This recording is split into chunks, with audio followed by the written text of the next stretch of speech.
আসসালামু আলাইকুম প্রিয় শিক্ষার্থী বন্ধুরা, কেমন আছো সবাই? আশা করি সবাই ভালো আছো। আমি উজ্জ্বল স্যার আজকে তোমাদের সাথে হিসাব বিজ্ঞান বেসিক বা মৌলিক বিষয়গুলো নিয়ে আলোচনা করব।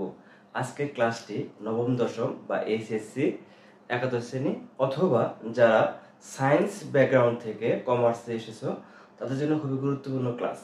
আজকের ক্লাসটি করলে তুমি হিসাব বিজ্ঞানের বিষয়টি একদম তোমার কাছে সহজ হয়ে যাবে। আমাদের কাছে হিসাব বিজ্ঞানটা কঠিন মনে হয় কারণ আমরা বেসিক ভালো করে বুঝি না। বেসিকের ঘাটতি থাকার কারণে আমরা কি করতে পারি না, হিসাব বিজ্ঞান বুঝতে পারি না, হিসাব বিজ্ঞানটা কঠিন মনে হয়। কিন্তু আজকের ক্লাসটি দেখার পরে তোমাদের হিসাব বিজ্ঞানের যে মৌলিক বিষয়গুলো সেগুলো জানা হয়ে যাবে, আর সেগুলো জানা হয়ে গেলে তোমার অঙ্ক বুঝতে সহজ হবে। এখন আসো আমাদের হিসাব বিজ্ঞানের আলোচনার মূল বিষয়। এখন আমরা আলোচনা করার আগে প্রথমে আমরা যে জিনিসটা জানবো যে একটি ব্যবসা প্রতিষ্ঠান মালিক মানে পরিচালনা করে কে? আসলে একটা ব্যবসা প্রতিষ্ঠান পরিচালনা করে মালিক, আর আমরা এখানে কি রাখবো? হিসাব রাখবো। তাহলে এখানে আমরা একটা জিনিস ক্লিয়ার থাকতে হবে আমাদেরকে যে একটা ব্যবসায় শুরু করে কে? ধরো এটা একটা কি ব্যবসা, আর এটা শুরু করলো কে? মালিক। এটা কি শুরু করলো? মালিক শুরু করলো, হ্যাঁ। আর আমরা হিসাব করবো কার? ব্যবসা হিসাব করব। এট ফার্স্ট আমাদের মাথায় যেটা রাখতে হবে, আমরা মালিকের কোনো হিসাব করব না, আমরা হিসাব করবো কার? ব্যবসায়ের হিসাব করব। ব্যবসায়ের কি হিসাব করব সেটা আমাদেরকে বুঝতে হবে। এখন যেহেতু আমরা মালিকের হিসাব করব না, হিসাব করবো কার? ব্যবসায়। তার মানে আমরা বুঝতে হবে ব্যবসা মানে যেটা কি আলাদা পৃথক সত্তা। যদিও সকল কাজ কে করে? মালিক করে, তারপরও অঙ্ক করার সময় আমরা ধরে নেব মালিক এখানে কি করে না, কিছুই করে না। সমস্ত কাজ কার? ব্যবসায়ের। মালিক শুধু কি করবে? ব্যবসার মূলধন দেবে। আচ্ছা, এখন আমরা ব্যবসা হিসাব করবো। এখন আমরা যখন হিসাব বিজ্ঞানের প্রাথমিক জ্ঞান অর্জন করি তখন আমাদের একটা বেসিক কথা মনে রাখতে হবে, সেটা হচ্ছে যে এই ব্যবসায় কয়েকটা ধরন আছে। কি কি ধরন? এক মালিকানা, অংশীদারি ব্যবসায়, যৌথ মূলধনী ব্যবসায়, হ্যাঁ, সহসম্মতি ব্যবসায়। আজকে আমরা এক মালিকানা ব্যবসা নিয়ে কথা বলবো। এই এক মালিকানা ব্যবসা সাধারণত হয় দুই ধরনের, মানে দুই ভাবে ব্যবসা করতে পারে। এক নম্বর হচ্ছে হলো তোমার পণ্য দ্রব্য দিয়ে ব্যবসা করে। কি দিয়ে ব্যবসা করে? পণ্য দ্রব্য দিয়ে ব্যবসা করে। দুই নম্বর হচ্ছে সেবামূলক ব্যবসা। এখন কথা হচ্ছে পণ্য দ্রব্য কি আর সেবা কি? যখন কোনো ব্যক্তি এক জায়গাতে পণ্য ক্রয় করে আরেক জায়গায় কি করবে? বিক্রি করবে, এটাকে আমরা বলবো পণ্য দ্রব্য মূলক ব্যবসা। আর সেবামূলক ব্যবসা বলতে আমরা বুঝবো যেখানে কোনো পণ্য দেওয়া হবে না, জাস্ট একটা কি মুখের কথা, যেমন উকিল বা একটা ডাক্তার বা একটা টিচার বা একটা প্রাইভেট স্কুল, এরা কি করে? সেবা দিয়ে তাদের কাছ থেকে টাকা নেয়। তাহলে আমরা বুঝলাম এক মালিকানা ব্যবসা হয় কয় ধরনের? দুই ধরনের। একটা কি পণ্য দ্রব্য দিয়ে, একটা কি সেবা দিয়ে। এটা ক্লিয়ার? আচ্ছা, এখন আমাদের প্রথম যে এবং মানে সবচেয়ে গুরুত্বপূর্ণ যে টপিকস, আমরা কি করব? এখানে হিসাব করব। কি করব? হিসাব। এখন কথা হচ্ছে আমরা কিসের হিসাব করব, মানে কি হলে আমরা হিসাব করব? আমরা হিসাব করব হচ্ছে কি লেনদেন হিসাব করব। কিসের হিসাব করব? লেনদেন হিসাব করব। এখন আমার বুঝতে হবে লেনদেন কি। তাহলে আমি আবার একটু বলি, আমরা জানি যে ব্যবসা শুরু করে কে? মালিক। আমরা মালিকের কোনো হিসাব করব না, হিসাব করব কার? ব্যবসায়। কার হিসাব করব? ব্যবসা হিসাব করব। আর এই ব্যবসা কয় ধরনের সেটা বললাম। আর এক মালিকানার ব্যবসা দুই ধরনের, একটা পণ্য দ্রব্য, একটা কি সেবা দিয়ে। আচ্ছা, আমরা হিসাবটা কিসের করব? লেনদেন হিসাব করব। আচ্ছা, এখন যারা লেনদেন কথাটা মানে বোঝো না তাদের কাছে আজকে আমি বিষয়টা ক্লিয়ার করে দেই।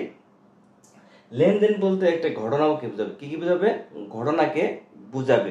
তোমাকে যদি আমি একটা এক্সাম্পল দিই, ধরো তুমি তোমার এই ব্যবসার জন্য 20,000 টাকার পণ্য ক্রয় করবে। কত টাকা পণ্য ক্রয় করবে? 20,000 টাকা তুমি পণ্য ক্রয় করবে।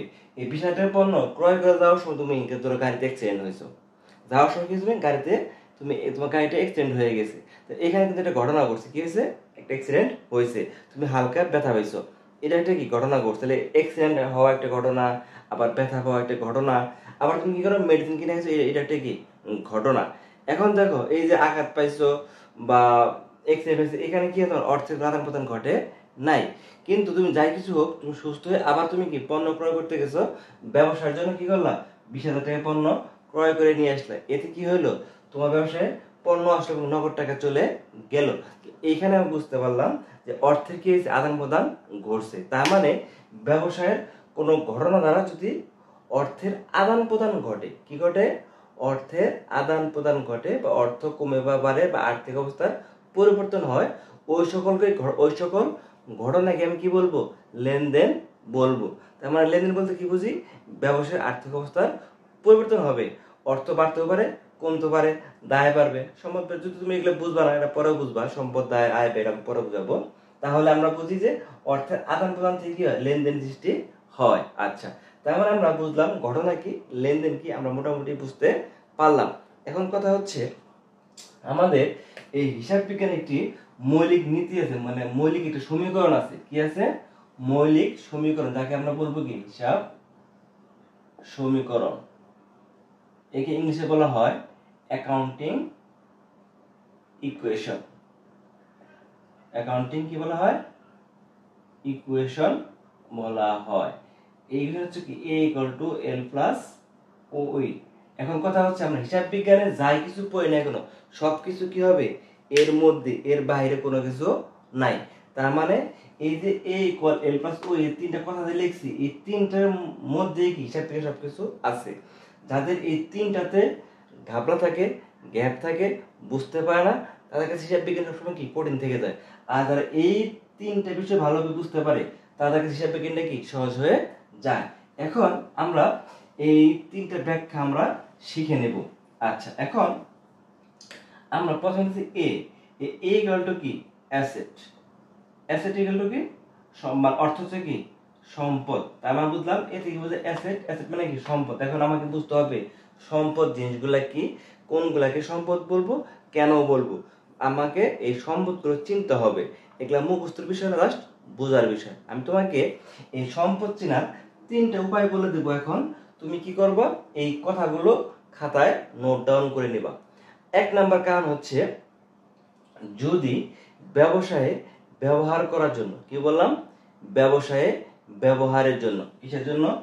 1 নাম্বার টপিক কি হবে? ব্যবহার। আচ্ছা, ব্যবহারের জন্য ক্রয় করা হয়, বিক্রির জন্য নয়, এবং যা তোমাকে কি করবে? মুনাফা অর্জনে সাহায্য করবে। যদি এমন কিছু বোঝায়, তাকে আমরা কি বলবো? সম্পদ বলবো। তাহলে কি বললাম? তুমি এটা ক্রয় করবা, কি জন্য ক্রয় করবা? ব্যবসায় ব্যবহারের জন্য, এবার এই মুনাফা অর্জনে কি করবে? সাহায্য করবে। আচ্ছা, বিষয়টা একটু ক্লিয়ার হয়ে নি। এখন দেখো, ধরো তোমার একটা ব্যবসা প্রতিষ্ঠান আছে, তুমি ব্যবসায় কি কোথায় করবা? দোকানে করবা। এখন দোকান ব্যবসা করার জন্য তোমার কি তুমি দাঁড়াতে ব্যবসা করবা না, তোমাকে বসে বসে রিল্যাক্সে ব্যবসা করতে হবে। তুমি এই জন্য কি কিনলে? চেয়ার এবং টেবিল কিনলা। কি কিনলা? চেয়ার টেবিল ক্রয় করলা, যাকে আমরা বলি কি? আসবাবপত্র। কি বলি আমরা? আসবাবপত্র বলি। তো এই যে তুমি আসবাবপত্র ক্রয় করলা, তুমি ব্যবসায় কি জন্য ক্রয় করলা? একটু চিন্তা করো তো। ব্যবহারের জন্য। এখন কোনো কাস্টমার আসলে তুমি তাকে কি চেয়ার টেবিল দিয়ে দিবা? না। তুমি এটা কি জন্য ক্রয় করছো? ব্যবসায় ব্যবহারের জন্য ক্রয় করছো। আচ্ছা, তাহলে এটা কি? তোমার সম্পদ। এখন তুমি কতক্ষণ দাঁড়া দাঁড়িয়ে ব্যবসা করতে পারতা না, তার জন্য কি বসার জন্য কি এই চেয়ার টেবিল দরকার। তুমি এটা অলওয়েজ কি ব্যবহার করতেছো, তোমার জন্য কি হবে? সম্পদ। এখন দেখো, তুমি একটা যন্ত্রপাতি ক্রয় করছো। আরেকটু ক্লিয়ারলি বলি, ধরো তুমি একজন মনের ব্যবসায়ী, তোমার কাছে এটা কি? মাপার যন্ত্র আছে, তুমি এটা মাপার যন্ত্র ক্রয় করছো। দেখো, এখন তুমি প্রশ্ন করো, এই ব্যবসায়ী কেন মাপার যন্ত্র ক্রয় করছে? কোনো কাস্টমার আসলে কি মাপার যন্ত্র দিয়ে দিবে? না। ওই মাপার যন্ত্র ব্যবহার করে সে কি করবে? পণ্য বিক্রি করবে। যদি তার কাছে এই মাপার যন্ত্র না থাকতো, সে কি পণ্য কি ওজন করে দিতে পারতো? না। আর ওজন করতে না পারলে কি সে পণ্য বিক্রি করতে পারতো না। তাহলে আমরা বুঝতেছি যে এই মাপার যন্ত্রটা সে কি ব্যবসায়ে ব্যবহারের জন্য ক্রয় করছে, এবং যা মুনাফার জন্য কি সাহায্য করতেছে। তাহলে এই মাপার যন্ত্রটা কি তার কাছে কি হবে? সম্পদ হবে। আবার ধরো, আমি একজন অ্যাকাউন্টিং এর টিচার, আমার কাছে অনেকগুলো অ্যাকাউন্টিং এর বই আছে। এখন আমি এই অ্যাকাউন্টিং এর বইগুলো কেন কিনছি? ব্যবহার করার জন্য। কারণ আমি প্রতিনিয়ত কি করি? এই অ্যাকাউন্টিং বইগুলো পড়ি এবং নতুন নতুন শিখি, এবং স্টুডেন্টদের কি করি? আমি পড়াই। আর পড়াইলে আমার কি হয়? আয় হয়। তাহলে এই অ্যাকাউন্টিং বইটা আমার কাছে কি? সম্পদ। ধরো তুমি ব্যবসায়ের পণ্য এক জায়গা থেকে আরেক জায়গায় নেওয়ার জন্য ডেলিভারি ভ্যান কিনছো একটা, যে গাড়ি বা ভ্যানের মাধ্যমে তুমি কি করো? তোমার ব্যবসা থেকে পণ্য এক জায়গায় কি করো? ট্রান্সফার করো বা দিয়ে আসো। তা তুমি একটু কোশ্চেন করো তো, এই ডেলিভারি ভ্যান কি? এই ডেলিভারি ভ্যান তোকে কেন ক্রয় করা হয়েছে? ব্যবসা কেন ক্রয় করছে? উত্তর আসে কি? ব্যবহারের জন্য, তাহলে এটাকে আমি কি বলবো? সম্পদ বলবো। ধরো তুমি তোমার ব্যবসায়ে হিসাব টিসাব একদম মানে কম্পিউটারে আপডেট ভাবে লিখে রাখার জন্য একটা কম্পিউটার ক্রয় করছো। এখন তুমি ব্যবসায় এই কম্পিউটারটা কেন ক্রয় করছো? ব্যবহারের জন্য। যদি ব্যবহারের জন্য বোঝায় তাহলে এটাকে আমি কি বলবো? সম্পদ। ধরো তোমার ব্যবসায়ে আরাম ব্যবসা করার জন্য তুমি একটা ফ্যান কিনছো, কারণ ফ্যান বাতাস খাও, তুমি ব্যবসা করতেছো, তো তোমার কাছে এই ফ্যানটা কি? সম্পদ। আচ্ছা, ধরো তুমি একটা মেশিন ক্রয় করছো, মেশিন কেন ক্রয় করছো? ব্যবসায়ে ব্যবহারের জন্য, তাহলে এটা কি? সম্পদ। ঠিক আছে, তাহলে আমরা সম্পত্তি আসার জন্য আমরা প্রশ্ন করবো এটা কেন ক্রয় করা হয়েছে, উত্তর আসে কি? ব্যবহারের জন্য, তাহলে এটা কি? সম্পদ। এখন ধরো তুমি একটা বিল্ডিং ক্রয় মানে তৈরি করছো, কেন তৈরি করছো? তুমি ওই বিল্ডিং এ ব্যবসা করবা। তুমি যদি বিল্ডিং তৈরি না করতে, তুমি কি গাছ থেকে ব্যবসা করতে পারতা? না, তোমাকে এটা বিল্ডিং তৈরি করা হয়েছে কি জন্য? ব্যবহারের জন্য। আর যেহেতু এটা ব্যবহারের জন্য, তাহলে এটাকে আমি কি বলবো? সম্পদ বলবো। তার মানে আজ থেকে যখনই আমরা কোনো কিছু সম্পদ বলবো, আমরা প্রশ্ন করব এটা কেন ক্রয় করা হয়েছে, উত্তর আসে ব্যবহারের জন্য, আমি তাকে কি বলবো? সম্পদ বলবো। তাহলে কি আসবাবপত্র, যন্ত্রপাতি, মেশিন, হ্যাঁ, তা তোমার হচ্ছে কম্পিউটার, যাকে আমরা বলি অফিস সরঞ্জাম বলি, ধরো ডেলিভারি ভ্যান, হ্যাঁ, বিল্ডিং, এগুলাকে তুমি প্রশ্ন করো ব্যবসা এগুলা কি জন্য ক্রয় করছে, বা ব্যবসা এগুলো কি জন্য নিয়ে আসছে? ব্যবহারের জন্য আসছে। এই দাদা বললাম এই কোন একটা কিন্তু সেই কাস্টমারকে দিয়ে দিবে না, সে কি করবে? ব্যবসা এগুলো ব্যবহার করবে। আর এগুলো ব্যবহার না করতে পারে তাহলে তার ব্যবসা কি হবে না? মুনাফা অর্জন হবে না। তাহলে এই প্রত্যেকটা জিনিস কি? সম্পদ। ক্লিয়ার? আচ্ছা, তাহলে আমার 1 নম্বর কারণ কি? ব্যবহার এবং কি? মুনাফা। এই দুটো বোঝে সেটা কি হবে? সম্পদ। 2 নম্বর কারণ হচ্ছে তোমার ব্যবসায়ের টাকা পয়সা। কি বললাম? ব্যবসায়ের টাকা পয়সা যদি কখনো অন্য কোনো ব্যক্তি বা প্রতিষ্ঠানের নিকট থাকে, যা ব্যবসা কি করতে পারবে? ফেরত আনতে পারবে, তাহলে তার কাছে এটা কি? সম্পদ। যেমন ধরো ব্যাংক জমা, তুমি ব্যবসা শুরু করছো 5 লাখ টাকা নিয়ে, এখন তুমি এই টাকা কি তোমার ক্যাশ বাক্সে রেখে দেবা? না, তুমি নিরাপদের জন্য তুমি কি করবা? এটা একটা ব্যাংক অ্যাকাউন্টে জমা দিয়ে আসবা। এখন কথা হচ্ছে এই তুমি যে ব্যাংকে জমা দিয়ে আসলা, এটা কি ব্যাংকে তুমি কি একবার দিয়ে দিছো? না, যখন তোমার প্রয়োজন তখন তুমি উঠে আনতে পারবা, এটা তোমার কাছে কি? সম্পদ। এখন তুমি একটা কথা বলি, নগদ টাকা। নগদ টাকাকে আমি কি বলি? সম্পদ বলি। কেন সম্পদ বলি? কারণ তুমি যখন ব্যবসা করো, ব্যবসা প্রত্যেকটা মুহূর্তে তোমাকে নগদ টাকা ব্যবহার করতে হবে। নগদ টাকা ছাড়া তুমি ব্যবসা পরিচালনা করতে পারবা না। এই কারণে কি নগদ টাকাও কি? সম্পদ। আবার ধরো তুমি ধারে পণ্য বিক্রি করছো, তুমি কি করছো? ধারে পণ্য বিক্রয় করছো। তুমি টাকা কিন্তু এখন ওইটা আনো নাই, উঠে আনছো না। যতক্ষণ পর্যন্ত তুমি উঠে না আনবা, ওটা কার টাকা? তোমার টাকা। কার কাছে আছে? ওই ব্যক্তির কাছে আছে। তার মানে ওটা তোমার টাকা, তুমি ফেরত আনতে পারবা, এটা তোমার কি? সম্পদ। আর এই সম্পদটাকে আমরা বলবো প্রাপ্য হিসাব। আমার এই কথাগুলো তোমরা শোনার সাথে সাথে কি করবে? খাতা নোট ডাউন করবে, দেখবে অ্যাকাউন্টিং একদম ইজি হয়ে গেছে ইনশাল্লাহ। আচ্ছা, এখন তৃতীয় কারণ হলো, ধরো আমরা একটা জিনিস আজকে বুঝে নিই, মাথায় রাখবো যে ব্যবসায় থেকে টাকা চলে গেলেই ব্যয়। ব্যবসায় থেকে টাকা কি? চলে গেলেই ব্যয়। এখন একটু খেয়াল করো, ধরো এখানে লেখা আছে কি?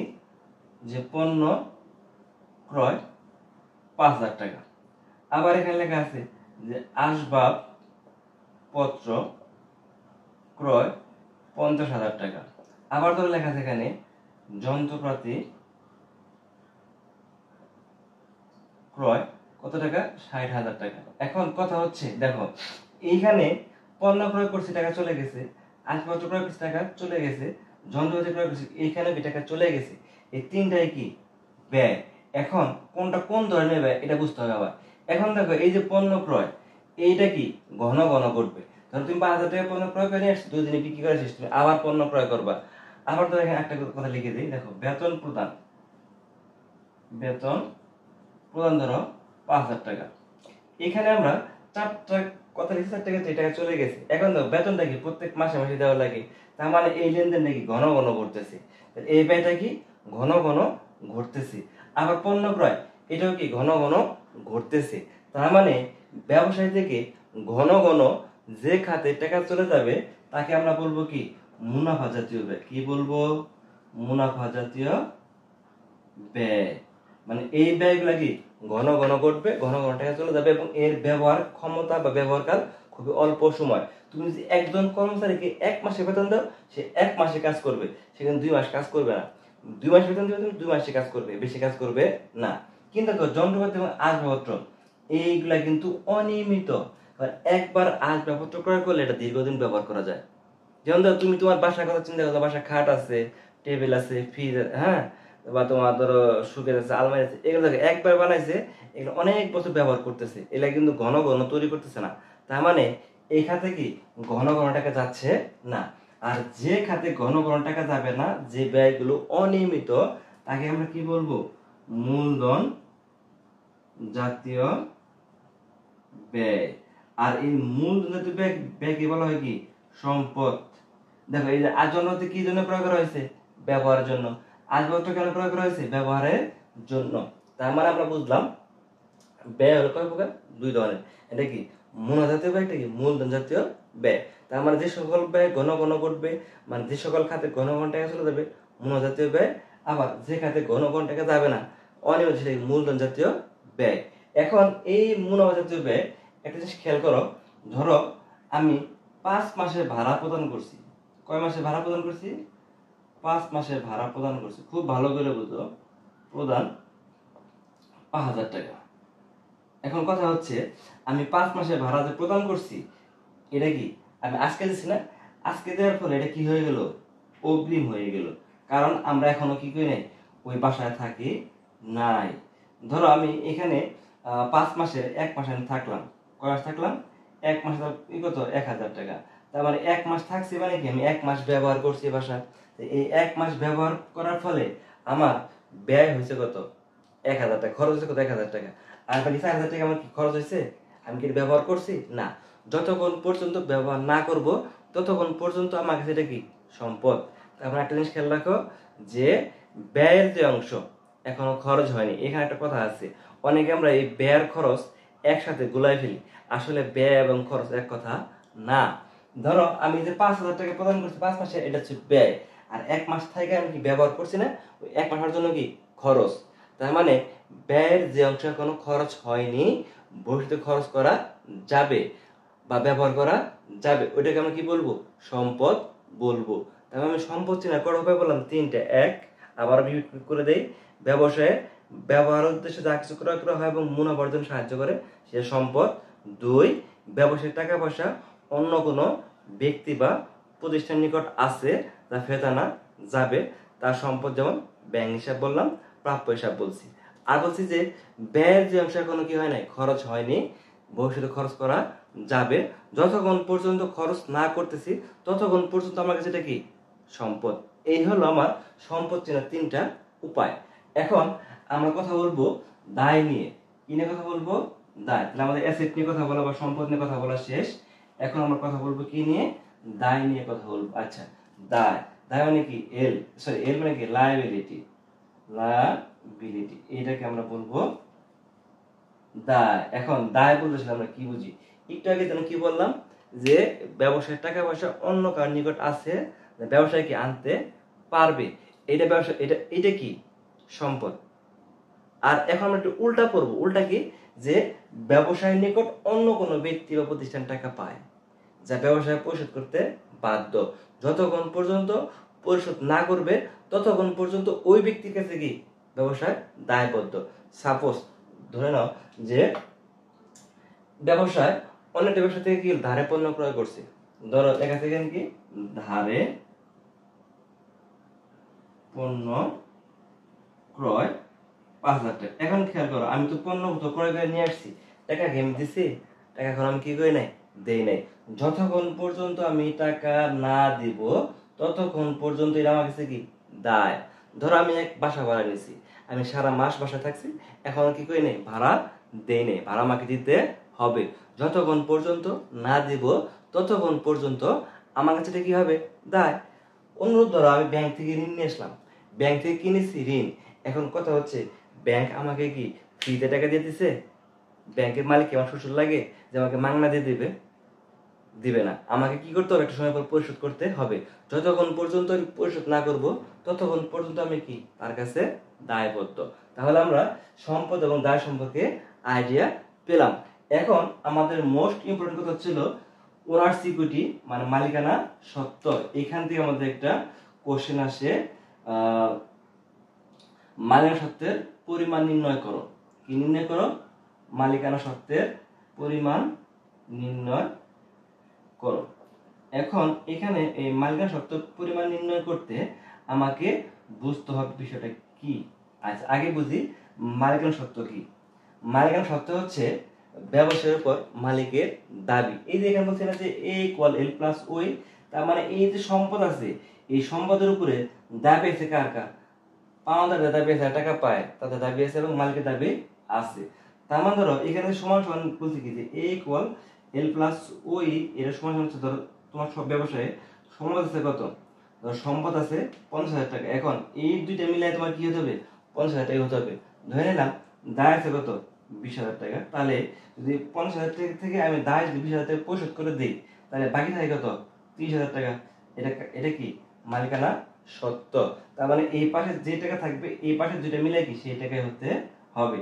তার মানে এই সম্পদ থেকে এই দায় পরিশোধ করার পরে অবশিষ্ট যা থাকে এটাকে আমি কি বলবো? মালিকানা সত্ত্ব। ঠিক আছে? আচ্ছা, এখন এই মালিকানা সত্ত্বের উপাদান হচ্ছে 4টি। মানুষের উপাদান কয়টি? 4টি। এটা খুব ভালো করে খেয়াল করো। যদি তুমি এটা ভালো করে খেয়াল করতে পারো তাহলে তুমি মালিকানা সত্ত্ব বা স্বত্বাধিকারের পরিমাণ নির্ণয় করো, এই কোশ্চেনটা ইজিলি অ্যান্সার করতে পারবা। এখন আমি কি বললাম? মালিকানা সত্ত্বের উপাদান কয়টি? উপাদান 4টি। উপাদান কয়টি? 4টি উপাদান। এই 4টি উপাদানের মধ্যে 1 নাম্বার হচ্ছে, এর একটা এমসিকিউ আসে যে মালিকানা সত্ত্বের উপাদান কয়টি? অ্যান্সার কি দেবা? 4টি। 1 নাম্বার কি? মূলধন। 2 নম্বরে কি? আয়। 3 নাম্বার হচ্ছে তোমার ব্যয়। 4 নম্বরে কি হচ্ছে কি? উত্তোলন। এখন কথা হচ্ছে এই মূলধন কি, আয় কি, ব্যয় কি, উত্তোলন কি? একটু আগে আমরা ব্যয় নিয়ে কথা বলছি যে ব্যবসা থেকে ঘন ঘন যে খাতে টাকা চলে থাকে আমরা ব্যয় বলি। আচ্ছা, এখন মূলধন কি? এই মূলধন কি কথাটা আমরা এক কথায় বুঝে নেব যে ব্যবসায় শুরু করতে টাকা পয়সা লাগে না? এই টাকা পয়সা কে দেয়? মালিক দেয়। তার মানে ব্যবসায় মালিক যা কিছু দিবে তাকে আমরা কি বলবো? মূলধন। তার মানে ব্যবসায়ে মালিক যা দিবে তাকে আমরা কি বলি? মূলধন। নগদ টাকা দিক, আসবাবপত্র বা যে কোনো সম্পদ দিক, এক কথায় মালিক ব্যবসায়ে যা কিছু দেবে তাকে আমরা মূলধন বলবো। আচ্ছা, এখন দ্বিতীয় হচ্ছে আয় কি? আয় হচ্ছে হলো যে ব্যক্তি যে উদ্দেশ্যে ব্যবসা শুরু করছে সেই কাজটি সংগঠিত হলে তার কি হবে? আয় হবে। যেমন ডাক্তার চেম্বার কেন খুলে? রোগী দেখবে, রোগীকে সেবা করবে, সেবা করলে তার কি হবে? আয় হবে। একজন দোকানদার দোকান কেন খুলছে? সে পণ্য বিক্রি করবে, বিক্রি করলে তার কি হবে? টাকা আসবে, আয় হবে। একজন আজ আমি প্রাইভেট পড়াই, আমি প্রাইভেট কেন পড়াই? টাকার জন্য পড়াই। তাহলে আমার এই প্রাইভেটটা পড়াইলে আমার কি হয়? আয় হয়। তার মানে আমি সেবা দিই, সেবা দিই আমার আয় হয়। তার মানে যে ব্যক্তি যে উদ্দেশ্যে ব্যবসা শুরু করছে, হ্যাঁ, সেই কাজ সম্পাদন হলে বা করা হলে তার কি হবে? আয় হবে। আচ্ছা, এখন তাহলে মূলধন বুঝলাম, আয় বুঝলাম, ব্যয় বুঝলাম, এখন কি বুঝবো? উত্তোলন। একটু আগে আমি কি বললাম? ব্যবসায়ে মালিক যা কিছু দিবে তাকে আমি কি বলবো? মূলধন বলি। ঠিক অনুরূপ মানে এটা উল্টা বলবো যে ব্যবসাতে মালিক যা কিছু নিবে তাকে আমরা কি বলবো? উত্তোলন। তার মানে মালিক দিলেই মূলধন, নিলেই কি? উত্তোলন। এখন কথা হচ্ছে এই যে 4টা উপাদান, এর মধ্যে এই মূলধন এবং আয় মালিকানা সত্ত্ব কি করে? বৃদ্ধি করে, এবং ব্যয় এবং উত্তোলন কি করে? হ্রাস করে। এখন কথা হচ্ছে কিভাবে আমরা বলবো যে মূলধন এবং আয় মালিকানা সত্ত্ব বৃদ্ধি করে এবং ব্যয় এবং উত্তোলন কি করে? হ্রাস করে। এখন আমরা একটা এক্সাম্পলের মাধ্যমে এখানে আমরা বোঝার চেষ্টা করি। ধরো তোমার এটা ব্যবসা, তোমার ব্যবসা তুমি 1 লক্ষ টাকা মূলধন দিছো, তুমি মূলধন কত টাকা দিছো? 1 লক্ষ টাকা দিছো। আচ্ছা, তাহলে তোমার এখন ব্যবসায়ে অধিকার কত টাকা আছে? অধিকার 1 লক্ষ টাকা। মানে তুমি যা দিছো তাই তোমার অধিকার। তাহলে অধিকার কত আছে? তোমার 1 লক্ষ টাকা অধিকার আছে। এই মূলধন এই 1 লক্ষ টাকা ব্যবহার করে ব্যবসায়ে আয় হয়েছে কত? ধরো 50,000 টাকা। তাহলে এখন এই মূলধন টাকা মালিক হিসেবে তোমার, আবার আয় হয়েছে, আয়ের টাকাটাও কে নেবে? মালিকই নিবে। তাহলে এইখানে আমরা দেখলাম মোট মালিকের পাওনা হলো কত, 1.5 লক্ষ টাকা। আচ্ছা, এখন ধরো এই ব্যবসা করতে গিয়ে তোমার ব্যয় হয়েছে ধরো 20,000 টাকা। এখন কথা হচ্ছে আয় যেহেতু তুমি নিবা, ব্যয়টা কাকে দিতে হবে, তোমাকে দিতে হবে। তাহলে এই 1.5 লক্ষ টাকা থেকে তুমি যদি ব্যয় 20,000 টাকা দিয়ে দাও, তোমার অধিকার কি 1.5 লক্ষ টাকা থাকবে? থাকবে না। তোমার অধিকার কি হলো, কমে গেল। তাহলে কমে এখানে কত আছে, 1,30,000 টাকা আছে। এখন ধরো তুমি যখন বাসায় গেলে, বাসায় গিয়ে দেখো তোমার কাছে টাকা নেই, তোমার ক্যাশে টাকা নাই। তুমি কি করলা, এই ব্যবসায় থেকে 5,000 টাকা উঠাই নিলা। এই উঠাই নিলা, এটাকে আমরা কি বলবো, উত্তোলন। তোমার ব্যবসা 1,30,000 টাকা ছিল, 5,000 টাকা নিয়ে চলে গেছো। এখন তোমার এখানে অধিকার আছে কত, 1,25,000 টাকা অধিকার আছে। তাহলে আমরা বুঝতে পারলাম যে মূলধন এবং আয় কি করে, মালিকের অধিকার বৃদ্ধি করে, এবং ব্যয় এবং উত্তোলন কি করে, মালিকের অধিকার হ্রাস করে। এখানে কিন্তু আমরা মনের ভুলেও সম্পদ বা দায় নিয়ে কোনো কথা বলি নাই। তার মানে মালিকানা সত্ত্ব নির্ণয় করতে এই সম্পদ বা দায় কথাটি আসবে না। এই হলো আমাদের হিসাব বিজ্ঞানের বেসিক বা মূল কথা। যে তুমি যদি এই সম্পদ, আয়, দায়, ব্যয়, মূলধন এগুলা চিনতে পারো, বুঝতে পারো, তো তোমার কাছে কি অঙ্ক কোনোদিনও কঠিন মনে হবে না। এবং তোমাদের যদি আজকের এই ভিডিওটি ভালো লাগে, অবশ্যই তোমরা তোমাদের ফ্রেন্ড সার্কেলের মাধ্যমে ভিডিওটি শেয়ার করে দেবা, এবং আমার চ্যানেলটি সাবস্ক্রাইব এবং একটা কমেন্ট করে দেবা। ঠিক আছে, ভালো থাকো সবাই, দেখা হবে পরবর্তী ভিডিওতে। আল্লাহ হাফেজ।